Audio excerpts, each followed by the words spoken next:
ఈసారి కలసం వెనక పెట్టి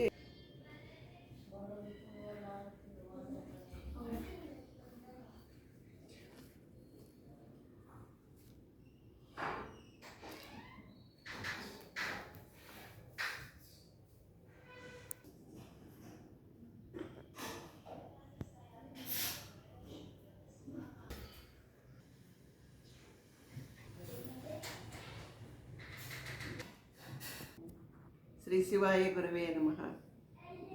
మన గురు మహారాజ్ గారి గురించి, బాలయోగీశ్వర్ గారి గురించి ఎన్ని విషయాలు చెప్పుకున్నా మనకి తని తీరదు కదా. అలాగే ఇంకొకటి చెప్తున్నాను. ఆయన అక్కడే ఉండేటప్పటికీ వీళ్ళకి ఏం అంతు తోచక పైకి వెళ్ళి వాళ్ళ నాన్నగారు రామారావు మహారాజు గారు, తల్లి సావిత్రాబాయి ఆయన్ని బతిమలాడి కిందికి తీసుకొస్తారు. తీసుకువచ్చిన తర్వాత ఆయన ఏం చేస్తారంటే ఆ ఊళ్ళో మహిమా గారి తీసుకొస్తారు. తీసుకొచ్చి ఆయన అక్కడ అంటారు, నాయనా నువ్వు కింద అమ్మవారు ఉంది కదా, రోజు ఈ మహిమాగడ్లో అమ్మగారిని దర్శించుకొని అభిషేకం చేస్తూ ఉండు, పూజ చేసుకుంటూ ఉండు అని చెప్పి కొంచెం ఆయన కోరటగలిగే మాటలు చెప్తారు అన్నమాట. చెప్పిన తర్వాత ఆయన ఏం చేస్తారంటే, ఇంతకుముందు తులసిమాల ఇచ్చారు కదా ఒక మహానుభావుడు, ఆ మహానుభావుడి దగ్గరికి మళ్ళీ వీళ్ళు వెళ్తారు. వెళ్ళి మహానుభావ, మా కుమారుడు మాట వింటం లేదు, మళ్ళీ అక్కడికే పోయి తపస్సు చేస్తానంటున్నాడు, మాకు మార్గం ఏమిటో చెప్పండి, సెలవు ఇవ్వండి అని వేడుకుంటారు. అప్పుడు ఆ మహానుభావుడు, ఆ సిద్ధపురుషుడు మళ్ళీ వస్తారు. వచ్చి అంటారు, అమ్మ నీ కొడుకు నీకు కడుపున పుట్టాడు, నీ పూర్వజన్మ సుకృతం వలన పుట్టాడు, ఇలా కోట్లలో ఎవరికి లభిస్తుంది ఇంతటి అదృష్టము, నీకు ఇంకా 4 కూతుళ్ళు ఉన్నారు కదా, వాళ్ళందరూ నిన్ను చూసుకుంటారు, ఈ కుమారుణ్ణి పరమేశ్వరుడికి వదిలేయచ్చు కదా, అతని మనస్సంతా పరమేశ్వరుడి మీదే అంకితం అయిపోయింది, మీరు తీసుకొచ్చినా అతను ఉండడు, అతడు సాక్షాత్తు భగవంతుడి అవతారము, ఆ శివుడు యొక్క ఆజ్ఞతో ఆయన భూమి మీదకి వచ్చిన పరమశివుడు అని చెప్పి, మీ కుమారుడని మీరు భ్రమలో పడుతున్నారు కానీ ఈయన కుమారుడు కాడు, సాక్షాత్తు ఈశ్వరుడేను అని చెప్పి వాళ్ళ కొడుకులకి, అమ్మకి నాన్నకి చెప్తారు అతని గురించి. చెప్పిన తర్వాత ఆ మహానుభావుడు మళ్ళీ ఒక రుద్రాక్షమాలని ఇస్తారనమాట. ఓ రుద్రాక్షమాల ఇవ్వగానే ఆ రుద్రాక్షమాలని మళ్ళీ ఆయన ధరిస్తారు. ధరించిన తర్వాత కొన్ని రోజులకి మళ్ళీ ఇలా కొన్ని రోజులు అంటే ఒక వారం కూడా ఉండలేరు, ఆయన మనసంతా భగవంతుడి మీదే ఉంది కదా. మళ్ళీ ఆయనకి ఓం అనే ఓంకార శబ్దం వినిపిస్తుంది.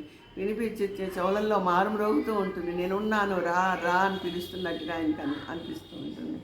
అప్పుడు ఆయన మెల్లిగా వాళ్ళ అమ్మగారి దగ్గరికి వెళ్ళి, మాత నాకు శివుడు పిలుస్తున్నట్టుగా చెవులల్లో ఓంకారం మారుమ్రోగుతోంది, నేను ఉండలేకపోతున్నాను అని చెప్పి ఆయన మళ్ళీ ఏం చేస్తాడు, కారణ జన్ముడు కదా, అందుకని చెప్పేసి ఆయన అక్కడికి వెళ్తామని సంకల్పించుకుంటాడు. అప్పుడు వాడు పెద్దవాడు చెబుతారు అతనికి, నాయనా నువ్వు ప్రతి గురువారం వెళ్ళి నువ్వు అక్కడ అభిషేకం పూజ చేసుకొని వస్తూ ఉండు అని చెప్పేసి ఆయనకి వెళ్ళి అక్కడ ఒక దీపం వెలిగించురా, అభిషేకం చేసిరా అని చెప్పేసి ఆయనకి కొంచెం ఉపశమనంగా మాటలు చెప్పి మళ్ళీ ఆపుతారు వెళ్ళనివ్వకుండా.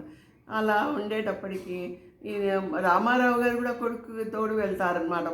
రామారావు మహారాజు గారు కూడా కొడుకు నిజంగా అలా మైమరిసిపోయి వెళ్ళిపోతాడేమో అన్న భావంతో కొడుక్కి ఆయన కూడా భక్తి తనకు కూడా ఉన్నట్టుగా కొడుకు వెంట వెళ్తూ ఉంటారనమాట. ఇలా వెళ్తుంటే ఆ ఊరిలో ప్రజలందరికీ ఈ సంగతి తెలిసిపోతుంది.